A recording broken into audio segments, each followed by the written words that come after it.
Good morning, and thank you for attending today's Veterans Day services. My name is Gail Sawyer, and I serve as chairperson of Acton's Public Ceremonies and Celebrations Committee. On November 11th, 1918 at 11 a.m., the 11th hour of the 11th day of the 11th month, the armistice was signed, bringing an end to the First World War. The date became known as Armistice Day, and in 1938, Congress declared it a federal holiday.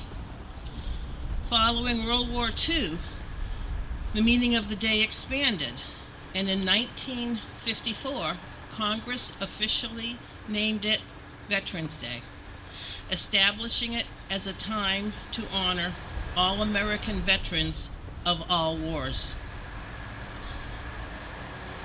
Let us observe a moment of silence for those who have not come home to their families.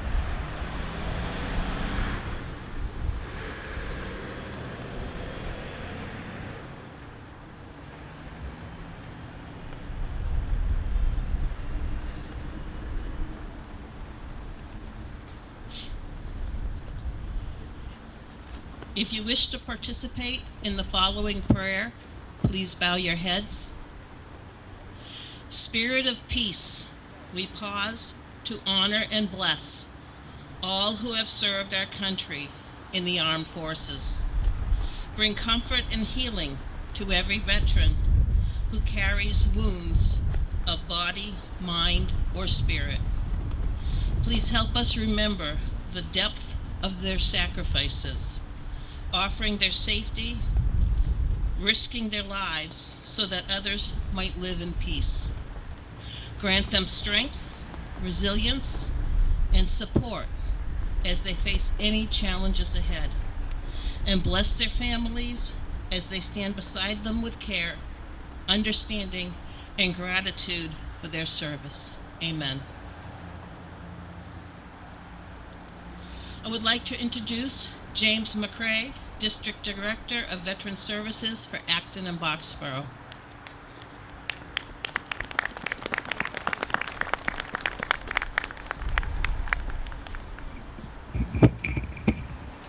Good morning, everyone. A couple quick housekeeping notes.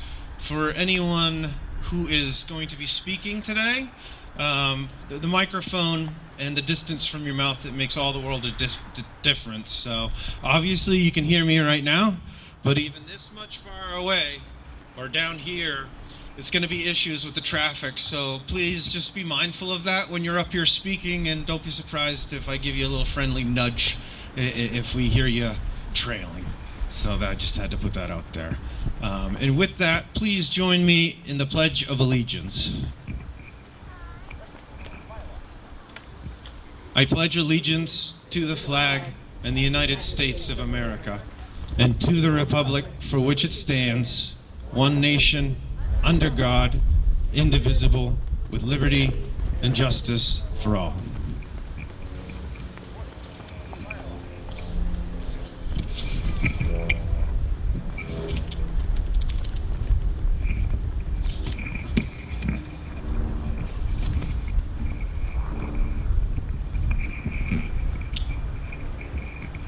And now, a proclamation from the Commonwealth of Massachusetts.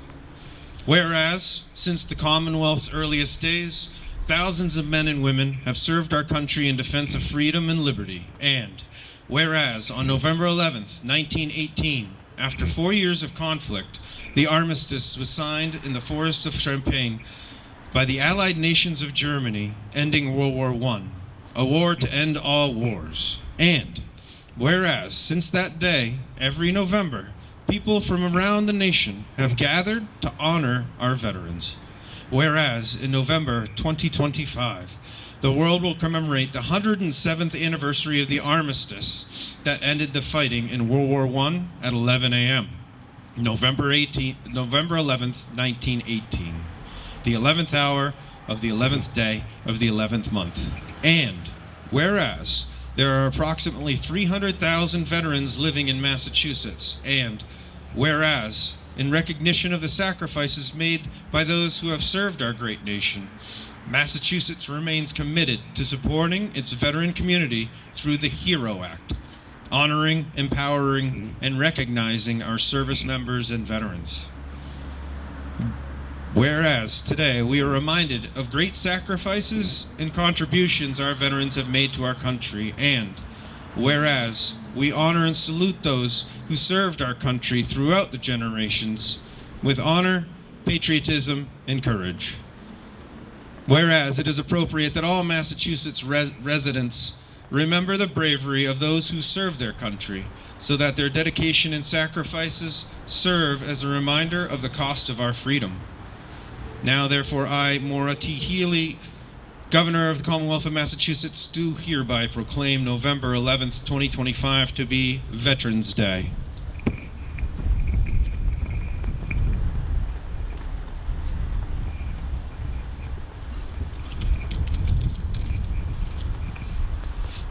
And with that, I'd like to welcome you all to this year's ceremony.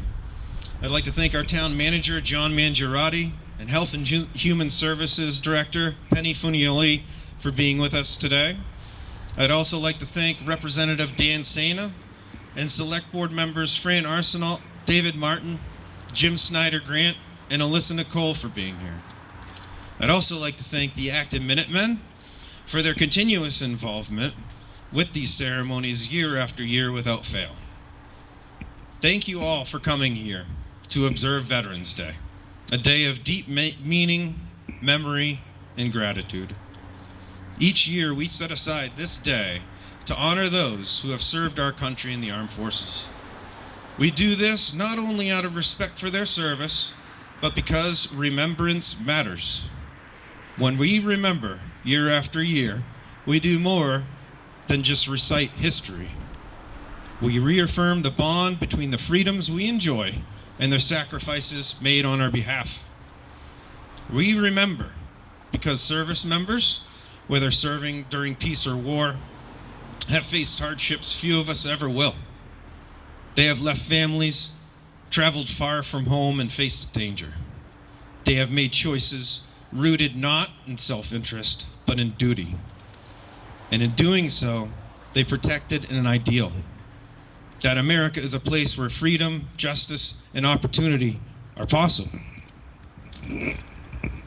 To forget that would be disrespectful, not only to their sacrifices, but to the very principles we hold dear.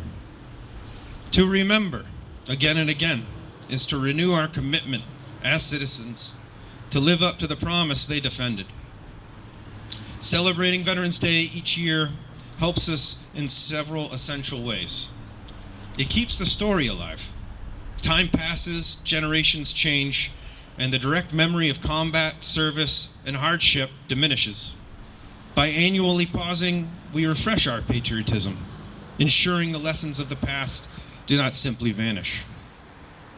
It reconnects civilians and veterans. Our society depends on a bridge between those who served and those who do not. Each Veterans Day strengthens that connection, reminding us that their service is our service too. It offers gratitude in action. Saying thank you is meaningful, but year after year, public ceremonies, speeches, and gatherings show that our thanks are sustained, not fleeting. It prompts reflection and responsibility. When we remember, we ask ourselves, what are we doing with the freedoms secured for us? How are we supporting veterans, our communities, and each other?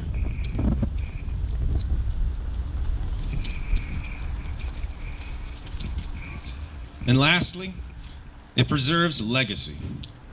Whether someone served in the distant past or more recently, their story becomes part of our collective heritage. This annual observance ensures that our heritage remains vibrant and not forgotten. So today, whether you're a veteran, a family member, a friend, or simply a grateful citizen, let us take time to listen. Listen to the stories of service to country. Let us continue to pay reverence in future years to our veterans in this meaningful way. And let us live in a manner worthy of the trust they placed in our country.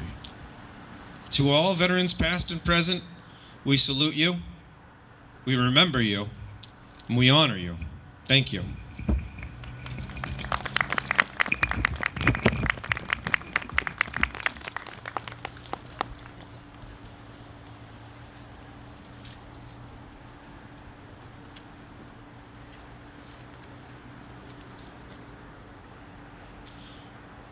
We will now lay a wreath and place flowers on the Veterans Monument.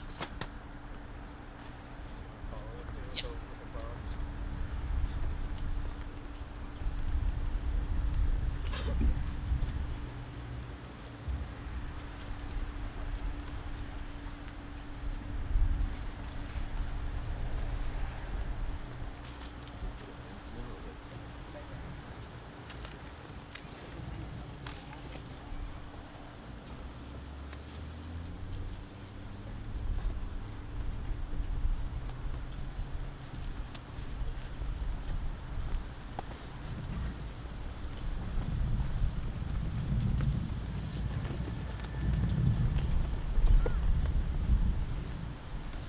The Minutemen will now fire 3 volleys.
And now I'd like to introduce our guest speaker, Air Force veteran and Acton resident, Carol Cheadle.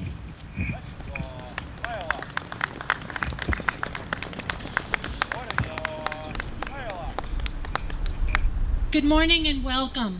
Can you hear me okay? Back there? Okay. Just give us a thumbs up if you can't. I'm delighted to be here. My name is Carol Cheadle. I'm both a resident of Acton and a veteran of the United States Air Force. Before I begin, we're going to have some little guest interactions. Can you raise your hand if you're a veteran? Thank you. Look around for everybody. Okay. Can you raise your hand if you have a family member who's a veteran? Wow, look at that. And finally, how many of you are here for some other reason? All right, thank you. You are the ones that are braving this really cold, windy day. To begin with, I want to explore what it means to be a veteran. A veteran is defined as someone who served in the active military, naval, or air service, was discharged, released under conditions that were not dishonorable. As of 2024, there were between 14 and 15 million veterans living in the United States, about 6% of the population. The largest group of veterans living today served in the Gulf War era. Interestingly enough, the veteran population is decreasing, while at the same time it's increasing in diversity. Which also leads me to a quick tangent. I spent a number of years with a Veterans Visit, a classroom program in Clinton, Massachusetts.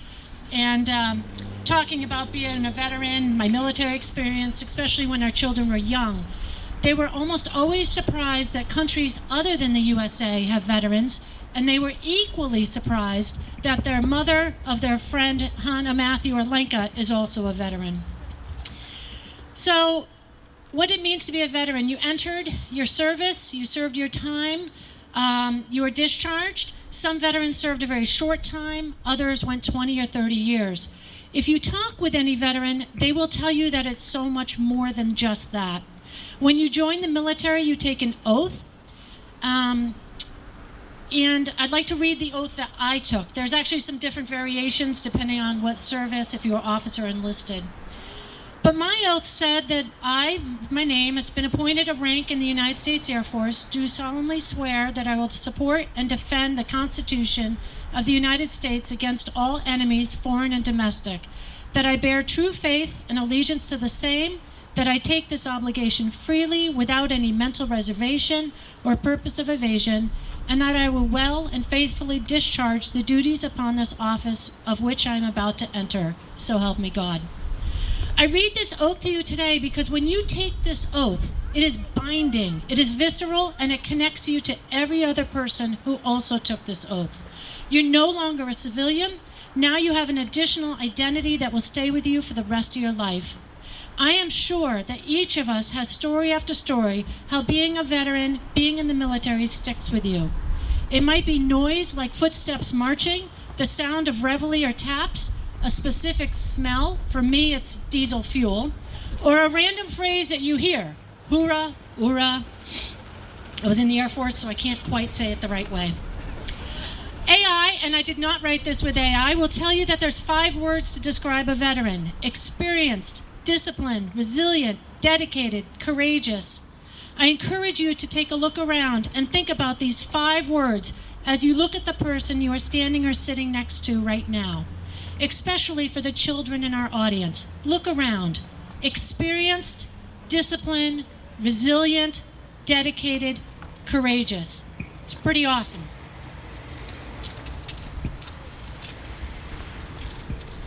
Okay, dealing with the wind here. How does being a veteran affect you? That answer is as varied as 15 million people. Some veterans become active in groups that support other veterans, choose groups that their membership is made up of veterans. Some continue their employment with government jobs. Some have mementos displayed at home, flags on the front of their houses, hats and memorabilia that they wear. Other veterans choose to quietly move away from their military life, perhaps not really talking about their experiences. Perhaps because their experience was painful or filled with grief. Or perhaps because they're no longer surrounded by the military way of life, and it becomes a chapter that has turned the pages. Some struggle with life outside the military, perhaps needing more assistance, care, and compassion. I do believe, though, that every veteran, when they hear that someone else is a veteran, connects with that person in a way that cannot be described. That person is part of your tribe and your family. A friend of mine, another veteran, who's here, said, "I am forever grateful for the chance to have worn the uniform, for my battle buddies and wingmen, and to God for keeping me safe, especially knowing others at units I served were not so fortunate." I would like to move on quickly to recognize the families of veterans, being a parent, a spouse, a child, an extended family role. Veterans will tell you that's family that got them through those tough moments, that and your comrades who became part of your extended family. Photos of family members are in helmets, wallets, pockets. Letters were often the highlight of a long day or week or month when deployed. I'm going to date myself here, kids, and I'm going to tell you that when I deployed, there were no cell phones, there was no internet, and we got letters that came once a week in an airplane. Families have borne the brunt of loving ones missing major milestones.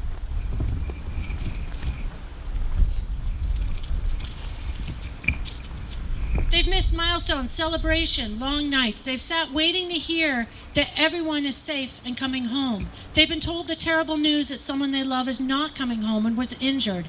Families have had to be the ones who've uprooted their lives, who made economic sacrifices, borne the strain of stress and worry. So to the families who are out there today, thank you. This day is as much as it is for you. How do we support each other after today? It can be financial support to a veteran organization of your choosing. There are many. It could be a visit or a cup of coffee with a veteran who might not have many visitors. It could be listening to stories so that the memories stay alive, weaving into the fabric of our history. Several years ago, I went to my first yoga class for veterans called Warrior Within at a place called Clear Path for Veterans out at Devon's.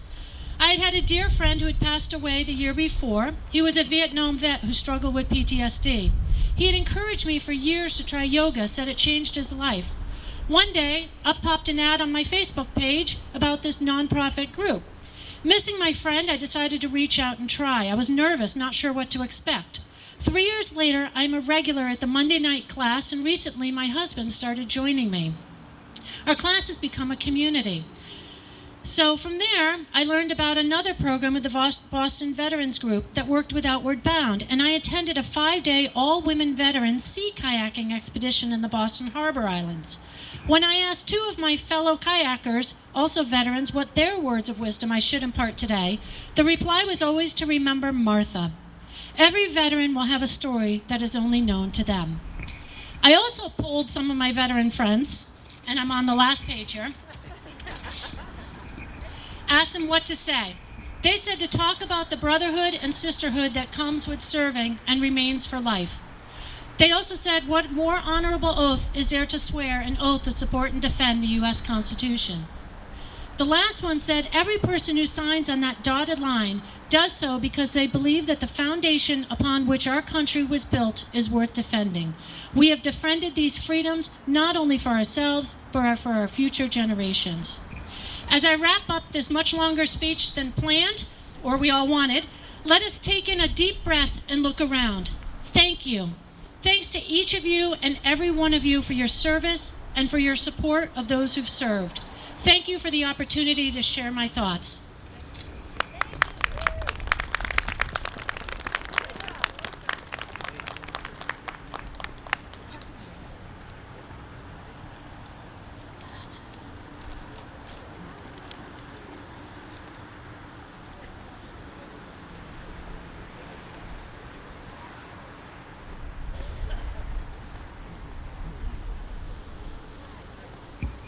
Thank you for your service, Carol. I'd like to introduce the Select Board Vice Chair, Alyssa Nicole.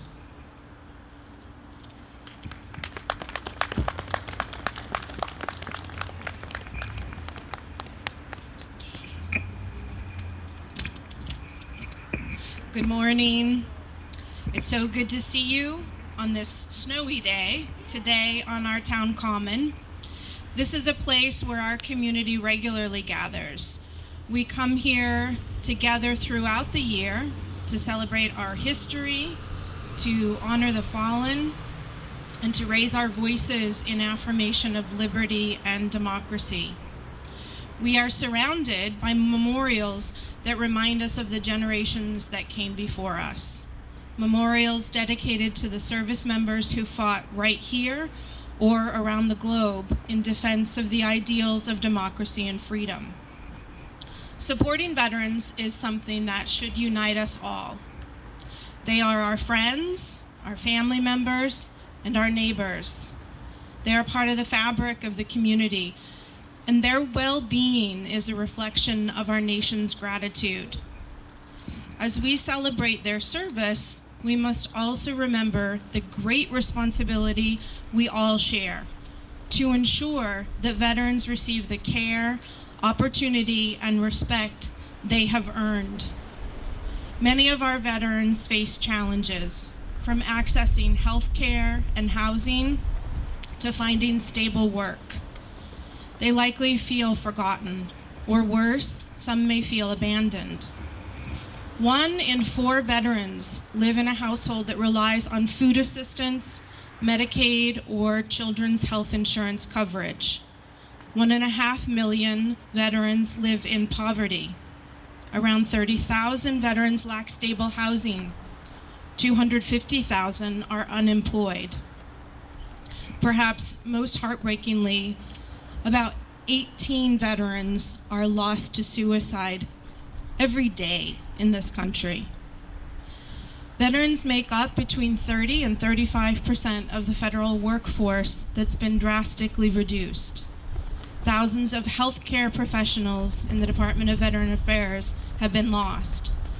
VA cuts are leading to hiring freezes and contract cancellations that put patient care and privacy at risk. And those precious liberties for which our veterans fought. 2 years ago, an Army veteran was arrested for standing outside a city hall holding a sign that said, "God bless homeless vets." Last month, a combat veteran exercising his First Amendment right to free speech had a gun pointed at his face by a federal agent. Another combat veteran, a Latino U.S. citizen, was arrested in recent months, twice, at the construction site where he worked. Federal agents claiming his real ID was fake. We must do better by our veterans. We owe it to them. We owe it to them to elect lawmakers and other leaders who understand this. We've heard today that our veterans need support and that support requires funding.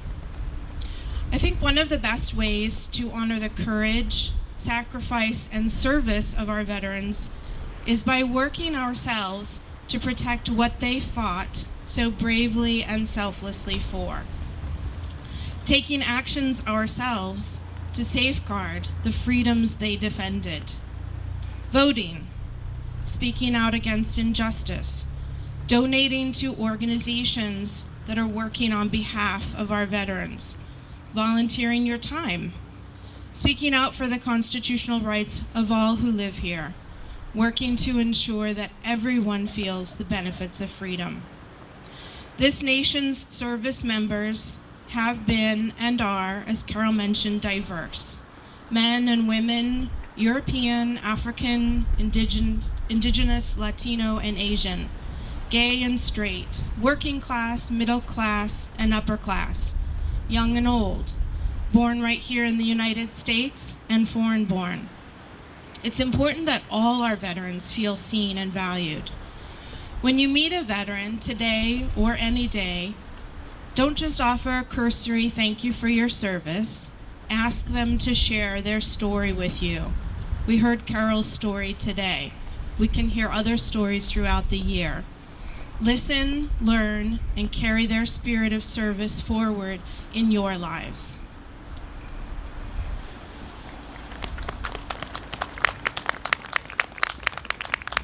Thank you, Alyssa.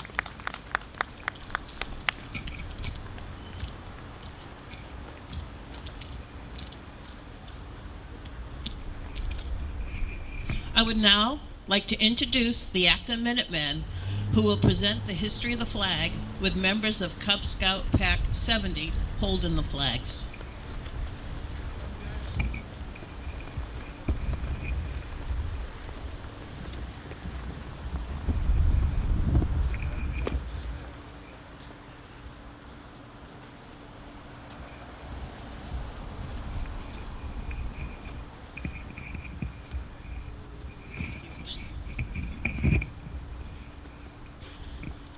The Acton Minutemen were formed in 1963 as a ceremonial organization to honor the historic role that gunsmith Isaac Davis and his Minuteman Company played in the fight at the Old North Bridge on the morning of April 19, 1775.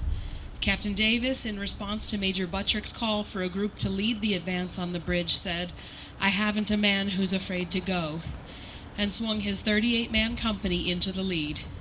Captain Davis gave his life at the bridge that fateful morning and became one of America's first heroes in the fight for independence and the first commissioned officer to die for this country. The present Acton Minutemen Company, composed of men, women, businessmen, tradespeople, and students, reenacts each April 19th, or the designated Patriots' Day, the March to Concord. We participate in parades and local ceremonies, as well as battle reenactments and other special events. The group, wholly voluntary and non-political, hopes by our participation in special occasions to rekindle some of the spirit and appreciation of the heritage that made this country what it is today. The flag ceremony, which you're about to see, is one of the special performances of our unit.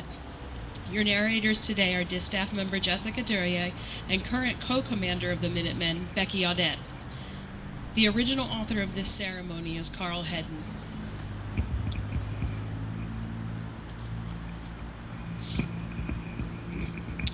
We respectfully dedicate this presentation of Flags of the Men of Acton to our foremost heroes and veterans in the Revolutionary War, the Civil War, and the wars of modern times.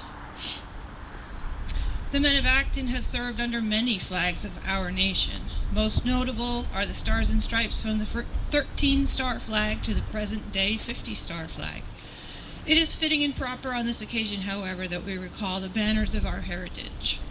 The flags that the men of Acton were first involved with during the birth of our nation, the banners that inspired and were inspired by our desire to be free from tyranny, but yet reflected the desire to carry forth some of the heritage of the mother country.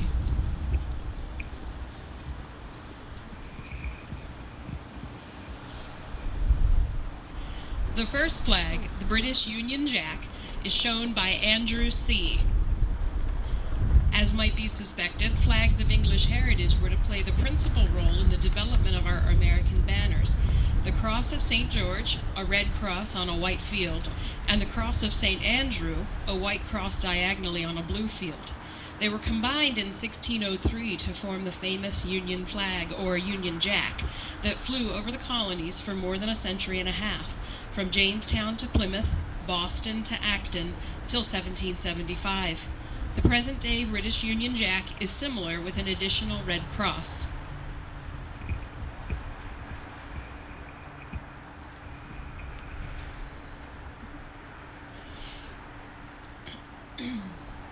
Our second flag, the Red Ensign, or Meteor flag, is displayed today by Alex.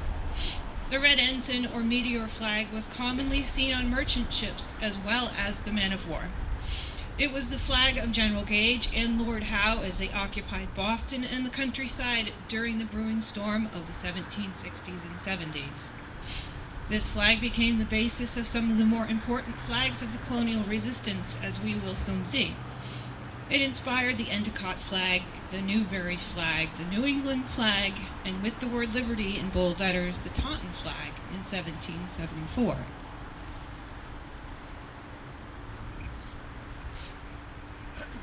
The third flag is the colonial ensign, being held by C.C. As the New England colonies developed a flourishing maritime trade, a popular and widely used flag became this colonial ensign, a version of the red meteor. During this time, the colonists were busily devising all types of local flags. Another of these was the New England flag, substituting a blue field for the red field, causing it to resemble another British sea flag, the blue ensign. At the conclusion of a series of conflicts involving most European nations and their North American colonies in the first half of the 18th century, new problems arose between Great Britain and her colonies. With the conclusion of the 7 Years' War and the expulsion of the French from America in 1763, the great foreign menace was removed. Thoughts turned to new relationships, imperial and local problems with the mother country. Colonial assemblies were at loggerheads with the royal governors. New crises in colonial politics occurred. The most notable was the Stamp Act troubles of the 1760s. Subsequently, the Boston Massacre of 1770, the Boston Tea Party in 1773, and the closing of the port of Boston in 1774 set the stage for war.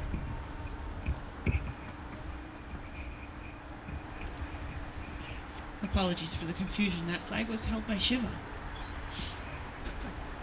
The next flag is the Continental flag. It is shown by Andrew M. The pine tree, a long symbol of New England, soon found its way to the banners of revolution.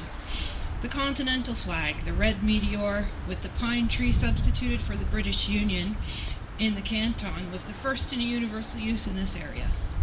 As time wore on, troubles grew greater. Flames of independence were fanned by incidents in Boston town and folks of Acton, as in other towns, were well aware of the impending conflict. In November of 1774, a company of Minutemen was raised by volunteer enlistment. Isaac Davis, a gunsmith by trade, was elected captain, and the company, by mutual agreement, met twice each week for instruction and drill.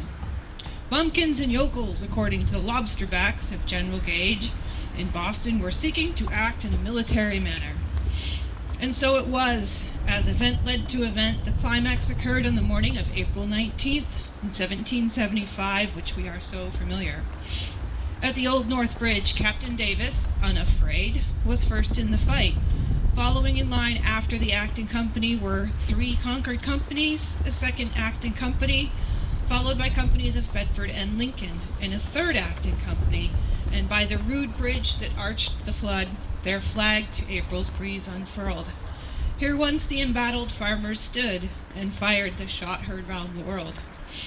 3 men from Acton, Captain Davis, Private Abner Hosmer, would give their lives during this fight, and James Hayward would lose his life in the afternoon in Lexington.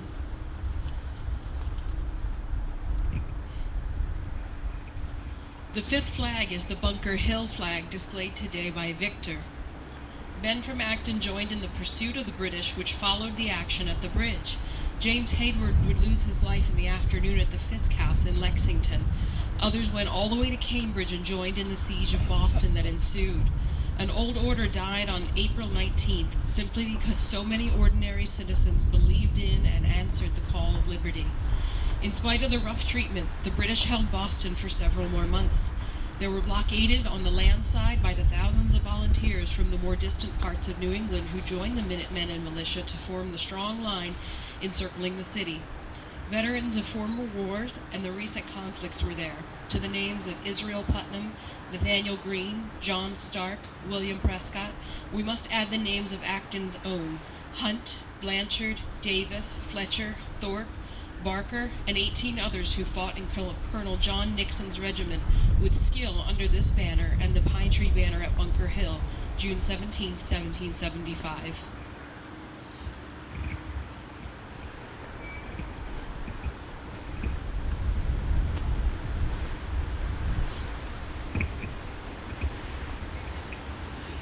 The Union or Cambridge flag is held today by Julia. In the later part of 1775, the Continental Congress, recognizing the need for a continental flag, appointed a committee of Benjamin Franklin, Benjamin Harrison, and Thomas Lynch to journey to Boston and there confer with General Washington regarding a national flag. The idea of a new and opposing flag was not accepted unanimously. Many hoped for reconciliation with England, including Washington, and the conference of December 13, 1775 was a heated one. However, it was at last decided that a flag should be devised which would contain a bold element, indicating that the colonies were united and that the union of military strength would be a prominent feature of the new banner. The result was the Grand Union flag, containing the crosses of St. George and St. Andrew on the blue field, with 13 stripes alternating red and white for the 13 colonies. It was officially hoisted January 2nd, 1776 by General Washington at Cambridge as the standard of the Continental Army, and hence is sometimes referred to as the Cambridge flag. It remained our national flag until June 14th, 1777. Men from Acton served under this flag at Dorchester Heights in the siege of Boston, and later in the Battle of White Plains, New York. The 7th flag is the Liberty Tree flag, shown by Andrew P. On March 17, 1776, Lord Howe and General Gage, under pressure of newly positioned cannon of the rebels, were forced to evacuate Boston. Before evacuation, however, General Gage chose to cut down one of the symbols of resistance, the Liberty Tree, the rallying point of the Sons of Liberty. While the Union of Cambridge flag was the flag of the nation, symbolic banners of local resistance continued to be used. The Liberty Tree banner was born to perpetuate the symbol of continued resistance to British rule in Massachusetts and the nation.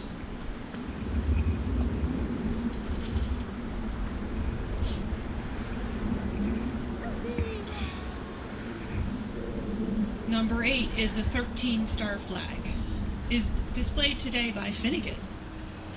In 1777, it is said that a committee consisting of General Washington, Robert Morris, and Colonel Ross called on Betsy Ross and asked if she could make a flag after the design they showed her. She agreed but suggested that the stars be 5-pointed, a French rule rather than 6-pointed, the English rule. Legend has it that General Washington described the flag in these words: "We take the stars from heaven, the red from our mother country, separating it by white stripes," thus showing that we have separated from her. "And the white stripes shall go down to posterity, representing liberty." The Stars and Stripes was born in the midst of combat. It was a banner of a people in travail, giving birth to a new nation founded upon liberty and freedom. Its first use claimed at Fort Stanwix in Fort Schuyler, New York, during the siege of English and Indians. This flag was cheered by patriots at Valley Forge in the winter of 1777 to 78, and at the Battle of Yorktown. Men of Acton served under this banner thenceforth until a change occurred in 1795.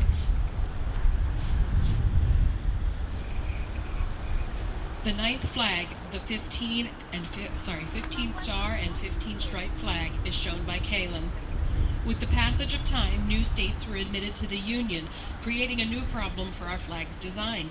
It was intended that 1 star and 1 stripe would be added for each state. On May 1st, 1795, it was provided by Congress that the national flag should have 15 stars and 15 stripes, representing the addition to the Union of Vermont and Kentucky. This flag, in use from 1795 to 1818, became affectionately known as the Star-Spangled Banner. It derived its fame flying over Fort McHenry during the British bombardment the night of September 13th through the 14th, 1814. Francis Scott Key, a Baltimore lawyer, was detained by the British while seeking the release of friends. After a night of anxiety, at dawn the flag still flew, and Key was inspired to write the immortal words of the Star-Spangled Banner. This banner also flew on the USS Constitution on the Tripoli expedition of 1805, and was the first flag carried across the continent on the Lewis and Clark expedition in 1804 to 1806. The men of Acton served under this flag and during the War of 1812.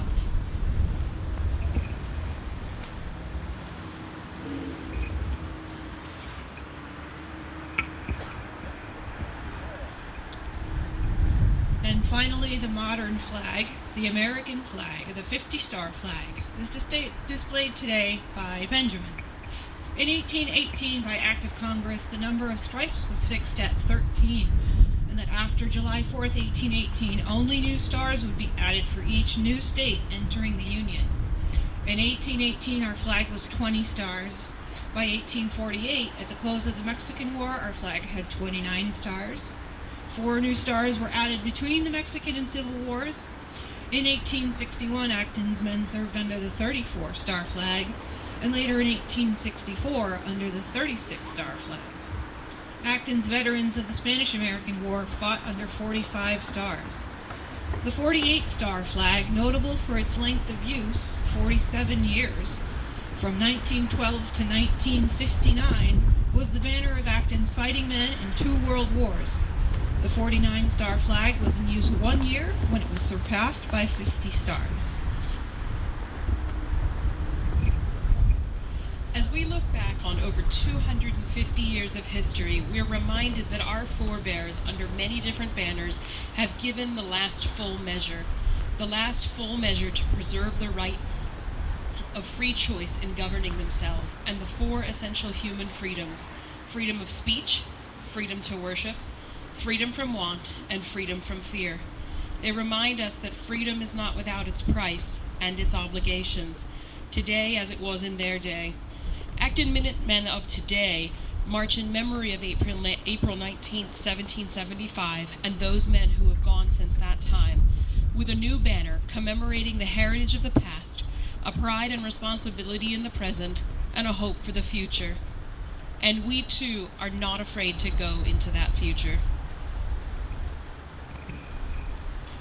Thank you so much for coming today, and to all of our veterans in attendance this morning, braving the cold. Thank you for your service.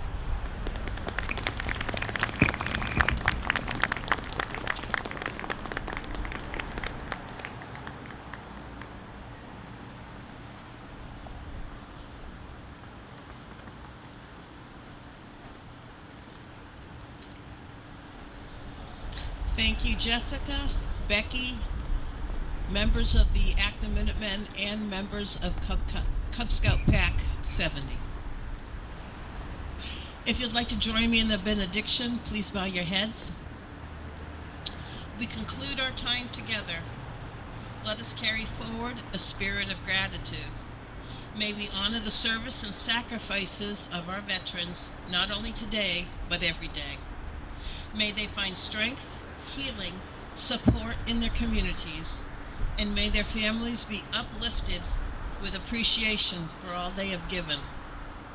Let us go forward, committed to fostering peace, understanding, and unity in our nation. May we each do our part to uphold the values for which our veterans have served. Thank you, and may peace be with you all. Amen. To all the veterans here today, I offer my sincere gratitude for your service and your sacrifices. Please take pride in knowing that you have served in one of the greatest military forces in the world.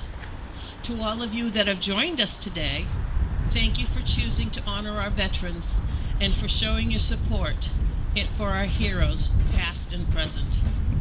This concludes our Veterans Day ceremony. Thank you.